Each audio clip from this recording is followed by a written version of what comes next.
नमस्कार मित्रांनो, आज आपण टेस्ट नंबर 5 डिस्कशन पाहणार आहोत. तर पहिला प्रश्न बघा, 81 नंबर आहे. व्यंकटराव रंगराव यांच्या वयाचे गुणोत्तर अनुक्रमे 9-7 आहे. व्यंकटराव हे रंगराव यांचे मोठे बंधू आहेत. प्रसाद व त्याची आई सुलोचनाबाई यांच्या वयाचे गुणोत्तर अनुक्रमे 8-15 आहे. प्रसादची बहीण रेणुका ही तिच्या आईपेक्षा 26 वर्षांनी लहान आहे व तिचे वय 19 वर्ष आहे.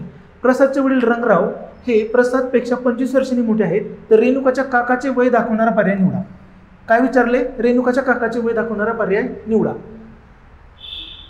बघा कसं सोडवायचं. प्रश्न जर बघितला तर प्रश्नामध्ये गुणोत्तर दिसतंय. बघा प्रश्नामध्ये गुणोत्तर दिसतंय 9-7, 8-15 आणि नातं दिसतंय. बघा व्यंकटराव हे रंगरावांचे मोठे बंधू आहेत. त्याच्यानंतर प्रसाद व त्याची आई सुलोचनाबाई नातं दिसतंय ह्यांच्यामध्ये. त्याचबरोबर अजून काय दिसतंय? रेणुकाचे काकाचे वय विचारले आपल्याला. त्याच्याबरोबर काय दिसतंय? प्रसादचे वडील रंगराव हे नातं दिसतंय. म्हणजे हा मिक्स प्रश्न आहे. मिक्स प्रश्न काय आहे? गुणोत्तर आणि नात्याचा मिक्स प्रश्न आहे. मग गुणोत्तर काय काय दिलंय ते आपण पहिल्यांदा बघून घेऊया. गुणोत्तर काय दिलंय? कोणाकोणाचं गुणोत्तर दिलंय? व्यंकटराव रंगराव, व्यंकटराव रंगराव यांचं गुणोत्तर दिलंय. काय दिलंय? 9-7. त्याचबरोबर कोणाचं गुणोत्तर दिलंय रे? प्रसाद व त्याची आई सुलोचनाबाई. प्रसाद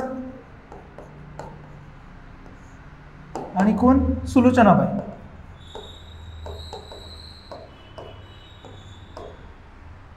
किती दिले त्यांचं? 8-15. हे दोन गुणोत्तर दिलेत. आणि नातं काय दिले आपण बघूया. नाते व्यंकटराव रंगराव, हा नातं काय दिलंय? व्यंकटराव हे रंगराव यांचे मोठे बंधू आहेत. व्यंकटराव रंगरावांचे मोठे बंधू, रंगरावांचे मोठे बंधू. त्याच्यानंतर काय दिलंय रे अजून?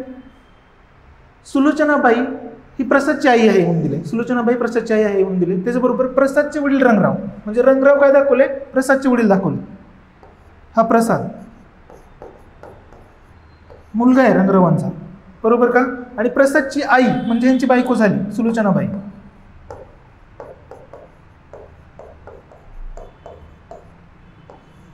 सुलोचनाबाई यांची बायको झाली. आणि परत काय म्हणले पुढं?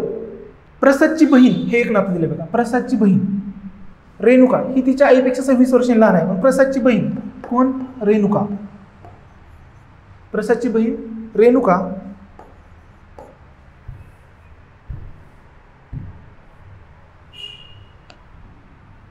प्रसादची बहीण रेणुका ही तिच्या आईपेक्षा किती वर्षांनी लहान आहे म्हणून सांगितलंय? 26 वर्षांनी लहान आहे. ही तिची आई आहे, हिच्यापेक्षा किती वर्षांनी लहान आहे? 26 वर्षांनी लहान आहे. आणि तिचं वय किती दिलंय रे? 19 वर्ष वय दिले. बघा किती वर्ष दिले? 19 वर्ष. 19 वर्ष. 26 आणि 19 जर केलं तर 45 येतं. 45 हे झालं सुलोचनाबाईचं वय. 45 हे झालं सुलोचनाबाईचं वय. आणि आपल्याला गुणोत्तर दिलंय प्रसाद आणि सुलोचनाबाई.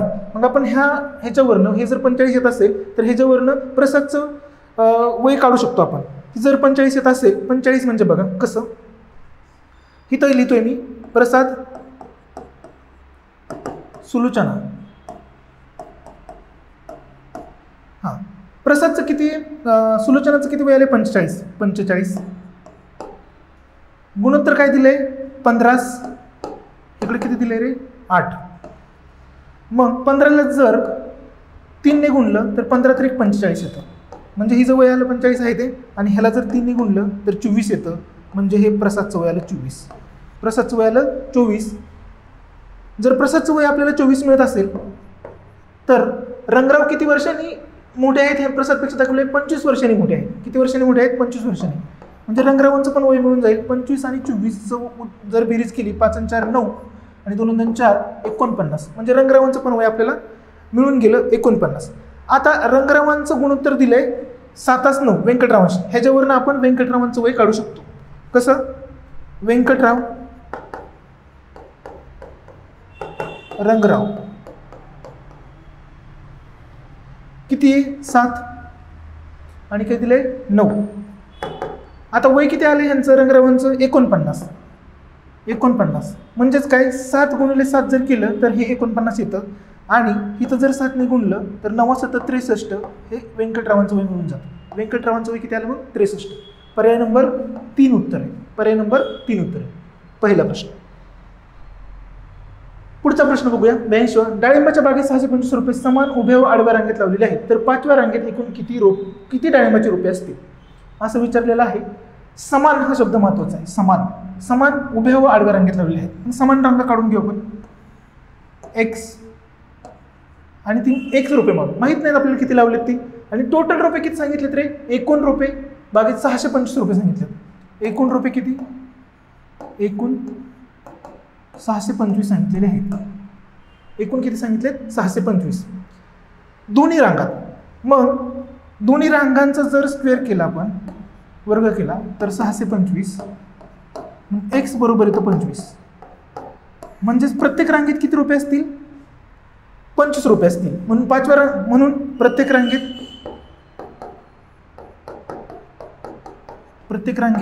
25 रोपे.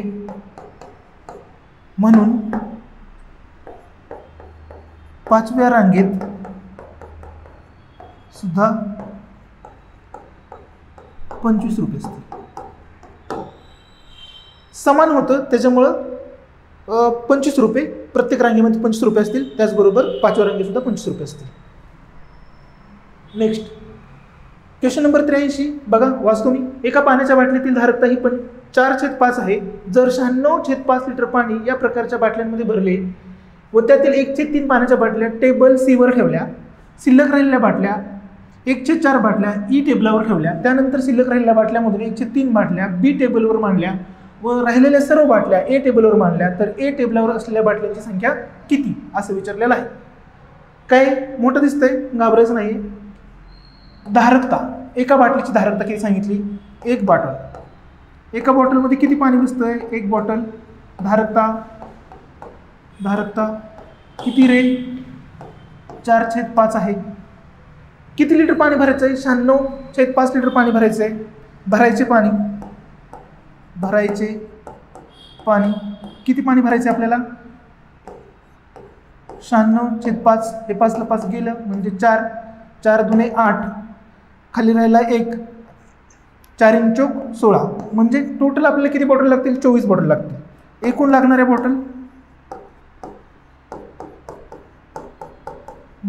बॉटल किती?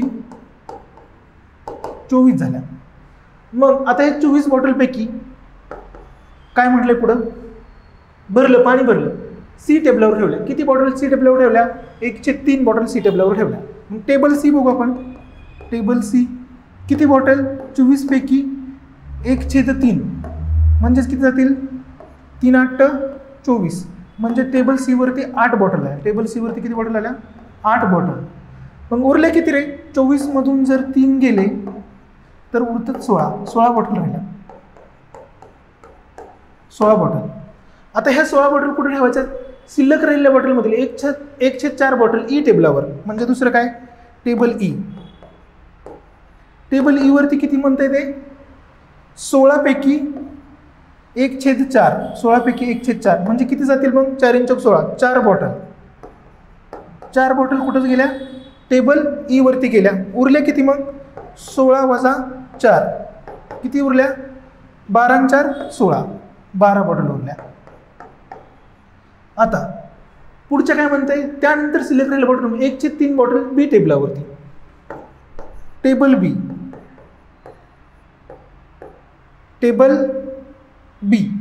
ह्याच्यावरती किती? हा टेबल कोणता रे?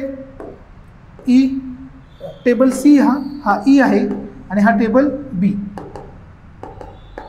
टेबल बी वरती किती म्हणते? 1/3 बॉटल. किती पैकी पण? 12 पैकी. 12 पैकी 1/3 बॉटल टेबल ई वरती. म्हणजेच काय? 3 × 12 म्हणजे 4 बॉटल टेबल ई वरती. मग आता उरल्या किती? 12तून 4 घालवायचं. 12तून 4 गेले बरोबर राहतात 8 बॉटल. मग ह्या 8च्या 8 बॉटल कुठे जातील मग? टेबल ए वरती. तर आता चौथा table A is equal to किती बॉटल राहिल्या मग? 8 बॉटल. म्हणजे टेबल ए वरती किती बॉटल असतील मग? 8 बॉटल असतील. टेबल ए वरती किती? 8 बॉटल. पुढचा प्रश्न. नेक्स्ट 84वा, भीमा नदी रोजनी धरणाच्या पोगोट्याच्या पाण्यामध्ये एक 20 भाग ताराचा खांब आहे. त्या खांबाचा 1/8 भाग चिखलात रुतलेला आहे, तर 1/3 भाग पाण्यात बुडलेला आहे. जर 39 फूट भाग पाण्याबाहेर आहे तर त्या खांबाची एकूण उंची किती फुटाची असेल असं विचारलेलं आहे. किती फुटाची असेल? आपण काय करूया, खांबाची एकूण लांबी x मानू.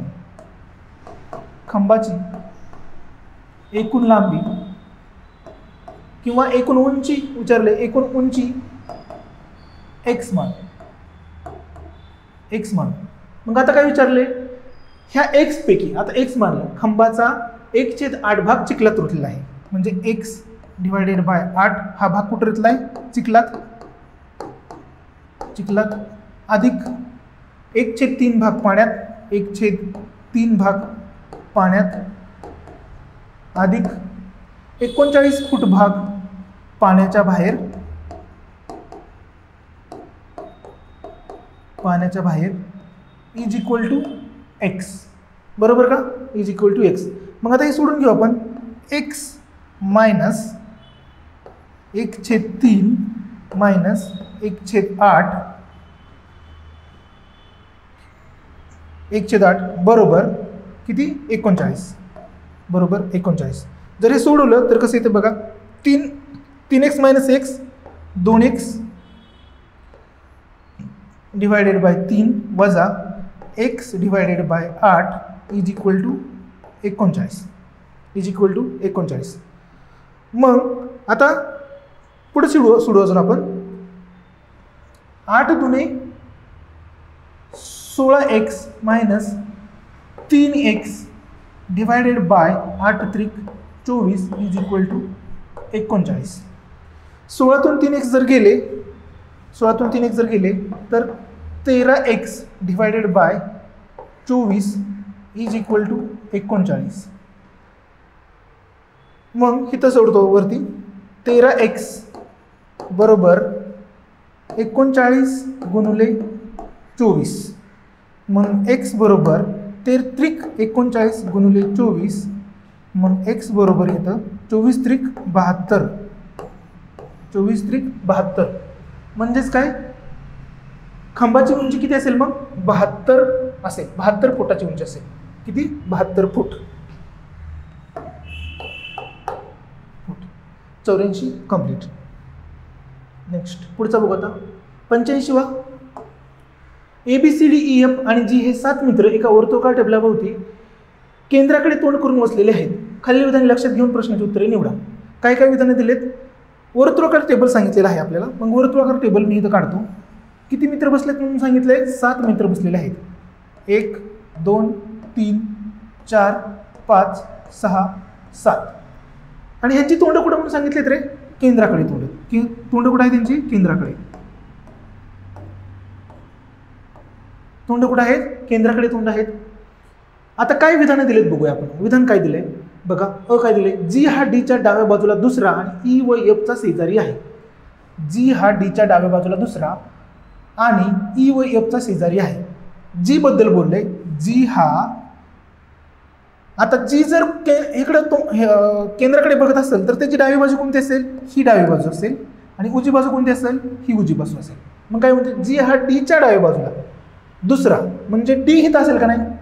डी हित असेल दुसरा आणि ई व एफचा शेजारी आहे. आणि हा काय?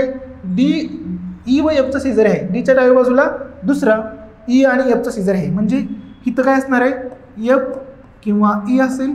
आणि हिथं काय असेल? एफ किंवा ई असेल. बरोबर का? हे पहिलं विधान झालं. दुसरं विधान काय म्हणते? डी हा सी किंवा ईचा शेजारी नाही. डी बद्दल बोललेलं आहे. डी हा ई किंवा सीचा शेजारी नाही. म्हणजे इथं ई नको. म्हणजे इथं काय नको? ई नको. हे ई कॅन्सल करू आपण इथलं. बरोबर? मग इथलं ई कॅन्सल केलं तर मग इथं एफ असेल आणि इथं काय असेल? इथं ई असेल. इथं एफ असेल, इथं ई असेल. परत काय म्हणते? सीचा शेजारी नाही. म्हणजे इथं सी पण असणार नाही. मग इथं सी पण नको आपल्याला. इथं सी पण नको. पुढचं उदाहरण बघू आता आपण. ए हा बी व सीचा शेजारी आहे. ए हा बी व सीचा शेजारी आहे. आता सी जर इथं नको तर मग सी इथं टाकून जमेल का आपल्याला? जर समजा इथं सी टाकला आणि मी जर काय म्हणते ए हा बी व सीचा शेजारी आहे. मग ए हा बी व सीचा शेजारी आहे. म्हणजे सी जर इथं टाकलं तर ए इथं टाकू आपण आणि मग बी इथं येईल. म्हणजे अशी डायग्राम येईल आपली, बरोबर का? मग बघू आता, कंप्लीट झालेलं आहे, सगळे विधानं बरोबर बसलेलं आहे. बघा आता खालीलपैकी कोणते विधान चुकीचे आहे असं विचारलेलं आहे. एफ हा जीच्या लगेच उजव्या बाजूला आहे. एफ हा जीच्या लगेच उजव्या बाजूला आहे. ही उजवी बाजू लगेच आहे, बरोबर आहे, बरोबर आहे. त्याच्यानंतर दुसरं, डी हा एच्या डाव्या बाजूला दुसरा आहे. डी कुठे बघा, डी हा एच्या डाव्या बाजूला दुसरा आहे, डाव्या बाजूला दुसरा आहे, बरोबर आहे. त्याच्यानंतर सी हा ईच्या लगेच डाव्या बाजूला शेजारी आहे. सी हा ईच्या डाव्या बाजूला लगेच शेजारी आहे. ईची डावी बाजू सी आहे का? आहे. त्याच्यामुळं वरीलपैकी एकही चुकीचं नाही, हे उत्तर येते याचं. पुढचा प्रश्न, नेक्स्ट 86. एक व्यक्ती घरून ऑफिसला जाताना 12 किलोमीटर प्रति तास वेगाने गेली तर 5 मिनिटे उशिराने पोहोचते. परंतु जर त्या व्यक्तीने 2 किमी प्रति तासाने वेग कमी केल्यास ती 15 मिनिटं उशिराने पोहोचते. तर घरापासून ऑफिस किती अंतरावर आहे असं विचारलेलं आहे. आता सिंपल प्रश्न आहे, काय दिलंय ते बघायचं. सगळ्यात पहिल्यांदा ह्याच्यामध्ये काय दिलंय बघा, काय दिलंय, 12 किलोमीटर प्रति तास वेग दिलाय, वेग दिलाय. त्याच्याबरोबर काय दिलंय, मिनिटं म्हणजे वेळ दिलेला आहे, मिनिटं दिलेले आहेत. इथं काय दिलंय, मिनिटं दिलेले आहेत. आणि काय दिलंय, अंतर काढायला सांगितलेलं आहे. म्हणजे डिश टीव्हीचा हा प्रश्न आहे. म्हणजे काय दिलंय, वेळ दिलाय, त्याच्यानंतर काय दिलंय, वेग दिलाय, आणि विचारले काय रे, अंतर विचारलेलं आहे, अंतर. असा जर प्रश्न असेल तर एक सिंपल फॉर्म्युला आहे. तो फॉर्म्युला कसा बघा, वेळेतील फरक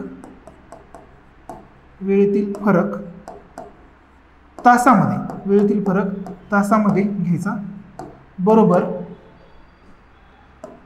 अंतर डिवायडेड बाय लहान वेग मायनस अंतर डिवायडेड बाय मोठा वेग, हा फॉर्म्युला आहे. मग वेळेतील फरक बघा काय म्हणतंय, 5 मिनिटं उशिरा 15 मिनिटं उशिरा, हे दोनच ठिकाणी मिनिटं दिसते आपल्याला. मग 15 मिनिटं आणि 5 मिनिटं ह्याच्यातला जर फरक घेतला आपण तर तो येतो 10 मिनिटं. आणि तो कशामध्ये घ्यायचा, आपल्याला तासामध्ये घ्यायचा. त्याच्यामुळे ह्याला 60ने डिवाइडेड करू आपण, बरोबर. अंतर बघा, आता अंतर आपल्याला माहित नाही त्याच्यामुळे अंतर आपण x मानू, ठीक आहे. लहान वेग काय आहे, लहान वेग 2ने कमी केला म्हणजे तो 10 झाला. अगोदर किती होता, 12 होता, म्हणजे हा 10 मायनस हे अंतर इथं x मानू, माहित नाही आपलं अंतर म्हणून. मोठा वेग किती, 12, म्हणजे हे आपलं आलं समीकरण. आता हे समीकरण आपण काय करायचं, सोडवायचं. मग सोडून टाकू हे समीकरण आपण. इथं घेतो हे समीकरण मी, बघा 10/60 इज इक्वल टू 1/10 मायनस 1/12. सोडूया मग आपण. 10/60 is equal to 12x minus 10x divided by 1/20. काय झालं परत, 10/60 इज इक्वल टू 10 मधून 2x गेलं तर किती राहील रे, 12x. 12तून 10x गेलं तर 2x डिवायडेड बाय 1/20. मग खाली 2x बरोबर 1/20 गुणुले 10 डिवायडेड बाय 60. 0ला 0 गेलं, 6 की 6, 6 दुने 12. मग खाली काय येईल, 2x इज इक्वल टू काय राहिलं इथं, 2 गुणुले 10. मग x बरोबर ह्या 2ला हे 2 गेलं तर x बरोबर येतं 10. x बरोबर राहिलं 10. तर मग काय असेल अंतर, ऑफिसपासून अंतर किती असेल, 10 किलोमीटर असेल. किती असेल, 10 किलोमीटर. किती अंतर असेल, 10 किलोमीटर. 86 कंप्लीट. नेक्स्ट, एका आयताची लांबी 20% कमी केली व रुंदी 20% वाढवली तर त्या नवीन आयताचे क्षेत्रफळ जुन्या आयतापेक्षा टिंबटिंबने कमी असेल, जास्त असेल असं विचारलेलं आहे. काय विचारतंय, दोनच दिलं इथं, एक तर नवीन दिसतंय आणि दुसरं एक जुनं दिसतंय, बरोबर का, जुनं दिसतंय.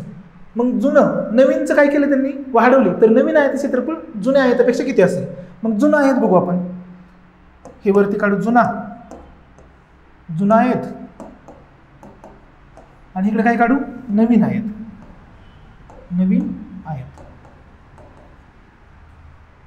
आता जुन्या आयताचं कमी केल्यावर नाही नवीन आयताचं मिळतंय. कधी पण टक्के असताना आपण टक्के 100ला काढतो. टक्के कशाला काढतो आपण? 100ला काढतो, 100ला. ठीक आहे, मग जुना आयत बघू आपण. जुना आयत मी इथे काढतो. हा जुना आयत समजा 100% त्याची लांबी आणि 100% त्याची काय रुंदी आहे. नवीन आयतामध्ये काय म्हणते ते, ही ह्याची जी लांबी आहे, लांबी कितीने कमी केली? 20ने कमी केली. आणि रुंदी कितीने वाढवली? 20ने वाढवली, अधिक 20ने वाढवली. तर आपल्याला काय मिळतो? नवीन आयत मिळतो. नवीन आयत मिळतो आपल्याला. मग नवीन आयत काय बघा, 100 वजा 20 80 येईल आणि 100 अधिक 20 120 येईल. बरोबर का? मग सोडू आपण हे आता. 100 गुणिले 100 काय होईल रे? 10,000. 10,000 हे वजा केले त्याच्यामुळे हे काय आपल्याला हे गरज नाही सध्या. 10,000 हे तर काय होईल रे? 12×96 12×96 9,600 होईल. ह्यांच्या दोघांची जर वजाबाकी केली आपण तर ती 400%. 400%. पण हे 400% कितीला झालं? 10,000 झालं. 400% कितीला झालं? 10,000 झालं. 400 कितीला झालं? 10,000. आपल्याला कितीला काढायचं आहे? 100ला काढायचं. मग 100ला काय येईल? 4%. मग 4%ने काय झाली? ही कमी झाली. 4%ने कमी. 4%ने कमी. मग हे उत्तर आलं 4%ने कमी.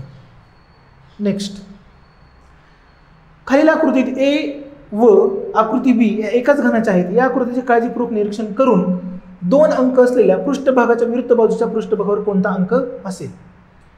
हा प्रश्न एकदम सोपा आहे बघा. सोडवायचा कसा? तर ह्यात कॉमन काय दिसते ते बघायचं. कॉमन काय दिसते बघायचं. ह्या दोघांमध्ये कॉमन मला 5 दिसते. मग मी पहिल्या आकृतीचं कॉमनपासून सुरुवात करून इकडे जायचं असं शेवटपर्यंत. हे जे कॉमनपासून सुरुवात करून कुठे जायचं? इकडे शेवटपर्यंत जायचं. बघा कसं. मग पहिली आकृती काय म्हणते?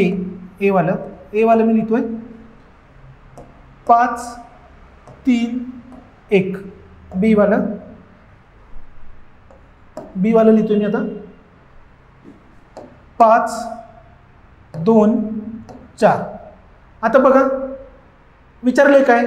2 अंक असलेल्या पृष्ठभागाच्या विरुद्ध बाजूच्या पृष्ठभागावर कोणता अंक असेल? 2 अंक. 2च्या विरुद्ध काय असेल रे? 3 असेल. 3. मग उत्तर काय असेल? 2 नंबरचं 3. नेक्स्ट बघा, अक्षय 100 मीटर अंतर शर्यत 27 सेकंदात पूर्ण करतो. 30 शर्यत पूर्ण करायला रमेशला 36 सेकंद लागतात. तर अक्षय रमेशला शर्यत पूर्ण करताना किती अंतराने हरवेल असं विचारलेलं आहे. काय दिले? सगळ्यात पहिल्यांदा बघायचं. 100 मीटर अंतर दिले. अंतर फिक्स आहे. अंतर काय आहे? 100 फिक्स आहे. वेळ दिलाय पूर्ण करायचा. अक्षय किती ह्यात पूर्ण करतोय? 27 सेकंदात. रमेश किती ह्यात पूर्ण करतोय? 36 सेकंदात. अक्षय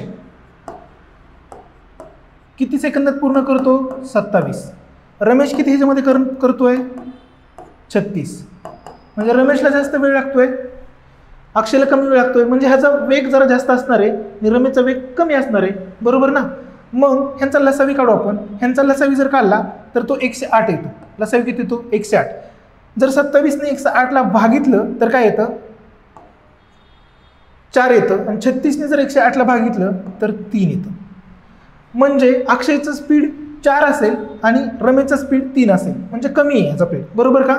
म्हणजे अक्षय लवकर पूर्ण करणार आहे, रमेश थोड्या लेटनी पूर्ण करणार आहे. मग बघू आपण अंतर किती? 100. मग 100ला आपल्याला काढायचं आहे. 100 गुणुले काय करू आपण? 3/4 करायचं. हे गुणोत्तर आहे. मग 4ने जर 100ला भागितलं तर 25 येतं. 25 त्रिक 75. 25 त्रिक 75 येतं. म्हणजे 75 महाग राहील. म्हणजे 75 मीटर तो महाग राहील. जेव्हा अक्षयने 100 क्रॉस केलेला असेल तेव्हा हे 75 असेल. म्हणजे 100 मधून जर 75 गेलं तर येतं 25 मीटर. 25 मीटर. मग किती मीटरने हरवेल तो? तर 25 मीटरने हरवेल. किती मीटरने हरवेल? 25 मीटरने हरवेल. नेक्स्ट, आरती ही माहीपेक्षा उंच आहे, गणू हा माहीपेक्षा उंच आहे, परंतु आरतीपेक्षा ठेंगणा आहे. काजल ही राजेशपेक्षा ठेंगणी आहे. माही ही राज व काजलपेक्षा उंच आहे, तर माहीपेक्षा किती जण उंच आहे? सरळ जसं प्रश्न दिले तसं करून घ्यायचं. काय म्हणताय? आरती ही माहीपेक्षा उंच आहे. इथं काढतो माही. आरती ही माहीपेक्षा उंच आहे. त्याच्यानंतर गणू हा माहीपेक्षा उंच, गणू हा माहीपेक्षा उंच, गणू हा माहीपेक्षा उंच आहे परंतु आरतीपेक्षा ठेंगणा आहे. हा गणू काय आहे, माहीपेक्षा उंच आहे परंतु आरतीपेक्षा ठेंगणा आहे. परत काय, काजल ही राजपेक्षा ठेंगणी आहे. ही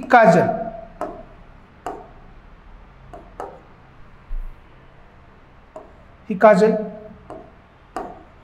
कोणापेक्षा ठेंगणी आहे, राजपेक्षा. काजल ही राजपेक्षा ठेंगणी आहे. हा राज म्हणजे जरा उंच काढू, ठेंगणी आहे. माही ही राज व काजलपेक्षा उंच आहे. माही काय आहे, राज व काजलपेक्षा उंच आहे, राज व काजलपेक्षा उंच आहे. माही ही राज व काजलपेक्षा उंच आहे, बरोबर का? हा, काजल ही राजपेक्षा ठेंगणी आहे, काजल ही राजपेक्षा ठेंगणी आहे. राजचं काही दिलंय का, आरती ही माहीपेक्षा उंच आहे, बरोबर का? आरती ही माहीपेक्षा उंच आहे. गणू हा माहीपेक्षा उंच, गणू हा माहीपेक्षा उंच, गणू हा माहीपेक्षा उंच आहे, बरोबर आहे. गणू हा माहीपेक्षा उंच आहे परंतु आरतीपेक्षा ठेंगणा आहे, परंतु आरतीपेक्षा ठेंगणा आहे, बरोबर आहे. काजल ही राजपेक्षा ठेंगणी आहे, बरोबर. माही राज व काजलपेक्षा उंच आहे, माही ही राज व काजलपेक्षा उंच आहे. हा, माही राज व काजलपेक्षा उंच आहे म्हणजे ही उंच आहे. तर माहीपेक्षा किती जण उंच आहेत, मग माहीपेक्षा किती जण उंच आहेत, हे दोनच दिसतात फक्त. कोण, आरती आणि गण, म्हणजे दोन उत्तर येईल, आरती आणि गण. नेक्स्ट, एका गोलंदाजाने 7 सामन्यात दिलेल्या धावांची सरासरी 40 आहे आणि इतर 8 सामन्यात दिलेल्या धावांची सरासरी 23 आहे. या 15 सामन्यात गोलंदाजाने दिलेल्या धावांची सरासरी किती आहे असं विचारलेलं आहे. काय दिलंय बघा, 7 सामन्यामध्ये दिलेल्या धावांची सरासरी. मग 7 सामन्यात किती धावा झाल्या, 7 सामन्यात होणाऱ्या धावा, सरासरी दिली किती, 40. मग ह्या 40ला जर सामन्याने गुणलं, 7 सामने झाल्यात तर आपल्याला धावा मिळून जातील 7 चौक 28, 280 धावा. किती धावा आल्या, 280 धावा आल्या, 280 धावा आल्या. त्याच्यानंतर काय विचारले, 8 सामन्यात धावांची सरासरी 23 आहे. 8 सामन्यात होणाऱ्या धावांची सरासरी, धावांची सरासरी, होणाऱ्या धावा बघू, सरासरी नाही आपल्याला, धावा बघायच्यात.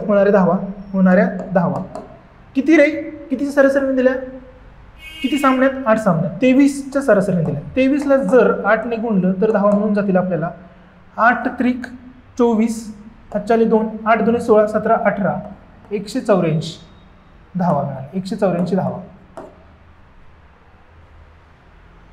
तर मग टोटल सामन्यातलं विचारलेलं आहे. मग टोटल करून बघू, 7 आणि 8 किती, 15 सामने, 15 सामने झाले, 15 सामने.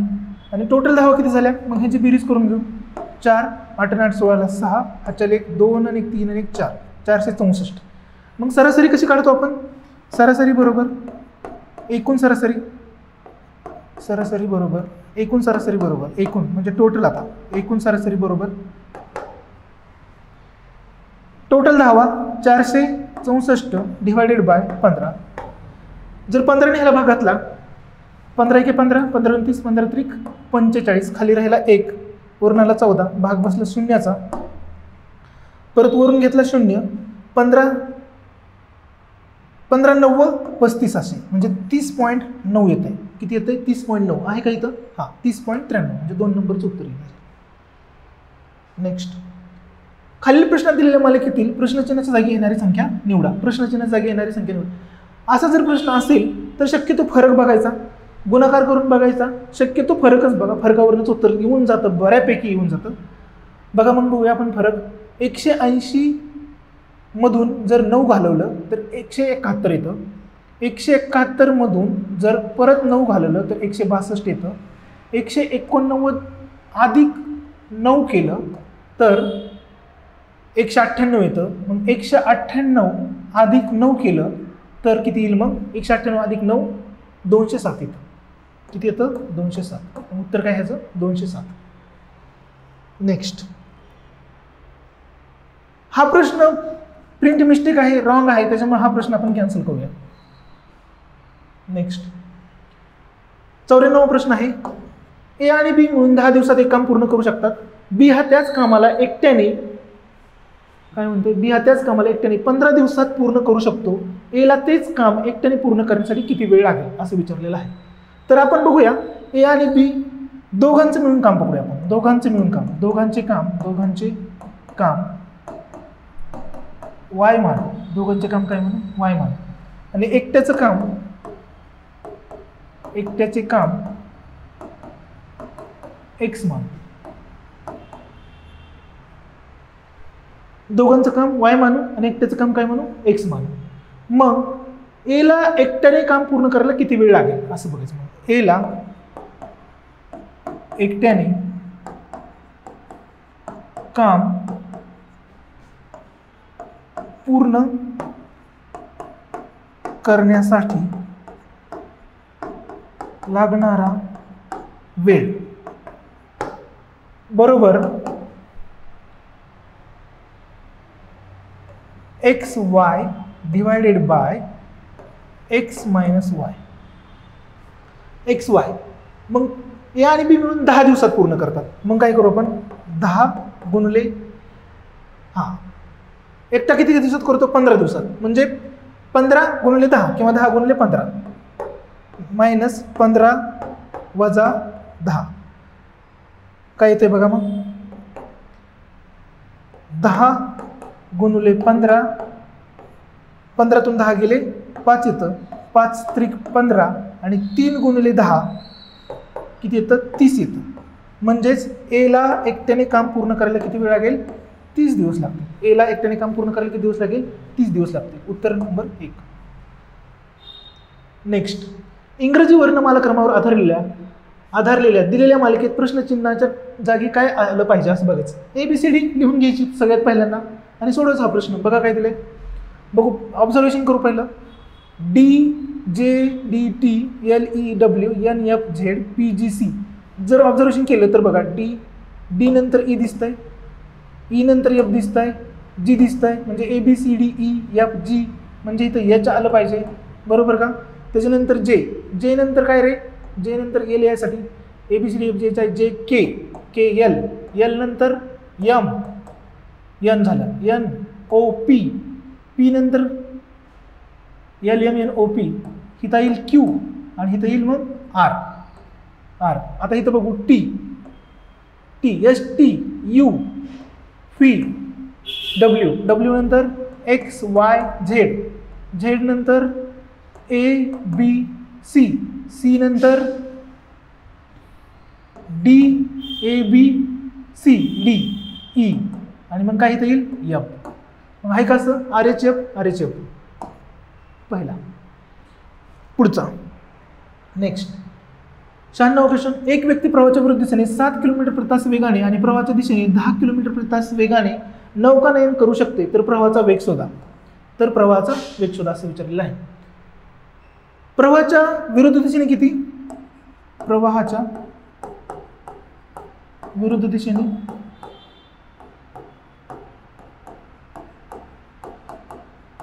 दिशेने 7 किलोमीटर प्रति तास, 7 किमी पर आवर. आणि प्रवाहाच्या दिशेने किती,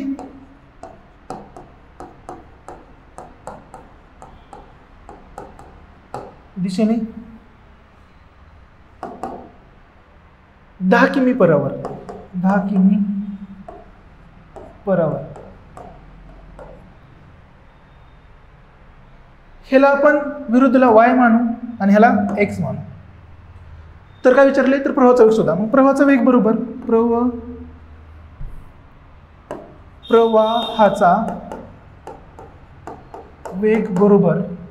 प्रवाहाचा वेग बरोबर x minus Y divided by 2. मग बघू टाकू किमती. 10 मायनस 7 डिवायडेड बाय 2, 10तून 7 गेलं तर येतं 3 डिवायडेड बाय 2, उत्तर येतं 1.5 किलोमीटर पर आवर. 1.5 किलोमीटर पर आवर. आहे का उत्तर 1.5 किलोमीटर पर आवर? 1.5 किलोमीटर पर आवर. नेक्स्ट हा प्रश्न आपण नंतर बघू. ह्याचं उत्तर बघा 1200 आहे. नेक्स्ट 98. दिलेली विधाने आणि निष्कर्ष काळजीपूर्वक वाचा. विधानातील माहिती सामान्यतः ज्ञात तथ्यांपेक्षा वेगळी आढळली तरी ती सत्य आहे असे गृहीत धरून दिलेल्यापैकी कोणते निष्कर्ष विधानाची तर्कसंगत आहे हे ठरवा. विधानं काय दिलेत बघा. सर्व बाईक कार आहेत. सर्व बाईक, ह्या बाईक काढतो मी, ह्या काय आहेत? बाईक आहेत. ह्या बाईक काय सांगितल्यात? कार आहेत. सर्व बाईक काय आहेत? कार आहेत. सर्व बाईक कार आहेत. आणि दुसरं विधान काय दिलंय बी वालं? काही बाईक रस्ते आहेत. काही बाईक, ह्या बाईक आहेत ना, ह्या बाईक, काही बाईक ह्या रस्ते आहेत म्हणून सांगितले. रस्ते, काही बाईक रस्ते आहेत. काही बाईक रस्ते आहेत. मग बघा हे अशी डायग्राम आली आपली. निष्कर्ष, काही कार रस्ते आहेत. काही कार रस्ते आहेत. आहे का? येत आहे. काही कार रस्ते आहेत. काही बाईक रस्ते नाहीत. काही बाईक रस्ते नाहीत. काही बाईक रस्ते नाहीत. हां, म्हणजे काय? काही बाईक रस्ते नाहीत. हे एवढ्या बाईक बाहेरच्या रस्ते असणार नाही. रस्ते नाहीत. दोन्ही पण बसत आहे. दोन्ही पण बसत आहे. म्हणजेच काय उत्तर येईल ह्याचं? दोन्ही निष्कर्ष तर्कसंगत आहेत. दोन्ही निष्कर्ष काय आहेत? तर्कसंगत आहेत. ही कुठे पण येऊ शकते बरं का डायग्राम. म्हणजे कसं? ही असं पण येऊ शकते. म्हणजे काय? इथं बाईक, हे रस्ते, रस्ते, बरोबर का? तर हे इथं पण येऊ शकतं आणि इथं पण येऊ शकतं. दोन्ही ठिकाणी येऊ शकतं. मग हे असं येत असल्यामुळे हे दोन्ही निष्कर्ष फॉलो होतात. काही कार रस्ते आहेत, काही बाईक रस्ते नाहीत. त्याच्यामुळे निष्कर्ष 1 आणि 2 दोन्ही तर्कसंगत आहेत. नेक्स्ट 275 मीटर लांबीची ट्रेन 235 मीटर लांबीच्या बोगद्यातून 48 सेकंदात जाते, तर ट्रेनचा वेग शोधा. तर ट्रेनचा वेग शोधा असं विचारलेलं आहे. काय दिसतंय सगळ्यात पहिल्यांदा बघायचं. हा डिश टीव्हीचा फॉर्म्युला. डिश टीव्ही म्हणजेच काय आपण म्हणतो? अंतर, वेळ, वेग, बरोबर का? अंतर बरोबर वेळ, वेग गुणिले वेळ, वेग. ह्याचा प्रश्न आहे. मग अंतर म्हणजे काय? मीटरमध्ये असतं कधी पण अंतर. मीटरमध्ये दिलेलं अंतर. अंतराची कधी पण बेरीज होत असते बघा. अंतराची कधी पण काय होत असते? बेरीज होत असते. ट्रेनची लांबी आणि बोगदीची लांबी ह्यांची कधी पण बेरीज होत असते. मग बघूया. 725 अधिक 235 बरोबर वेळ किती दिलाय रे? 48 सेकंद. आता दोन्ही पण मीटरमध्ये आहे, वेळ पण सेकंदामध्ये आहे. त्याच्यामुळे काही कन्व्हर्जनची गरज लागणार नाही. आणि आपल्याला विचारला आहे वेग. वेग कशामध्ये? मीटर पर सेकंदामध्ये पाहिजे आपल्याला. वेग कशामध्ये पाहिजे? Metre per second. वेग कशात पाहिजे? मीटर पर सेकंदामध्ये पाहिजे. मग करू बेरीज यांची काय होती बघा. 5 आणि 5 10 0, 5 1, 3 आणि 2 5 आणि 1 6, 7 8 आणि 1 9, 960 बरोबर 48 गुणिले वेग. मग 960ला जर 48नी भागितलं तर काय येतं? वेग. हा येतो वेग. मग काय येईल बघा. 48 16 16 त्रिक 48, 16 सख्ख 96, 3 1 3, 3 दुने 6 म्हणजे 20 आलं. म्हणजे वेग किती आला? 20 आला. 20 किलोमीटर पर आवर. 20 किलोमीटर नाही, metre per second. 20 metre per second. हा काय आला? ट्रेनचा वेग आला. 20 metre per second. 20 metre per second हा काय झाला? वेग आला. ठीक आहे. नेक्स्ट ह्या प्रश्नामध्ये पण शेवटचा प्रश्न, ह्या प्रश्नामध्ये पण गोंधळ आहे. त्याच्यामुळे हा प्रश्न पण आपण कॅन्सल करतो हॅश. ठीक आहे. थँक्यू.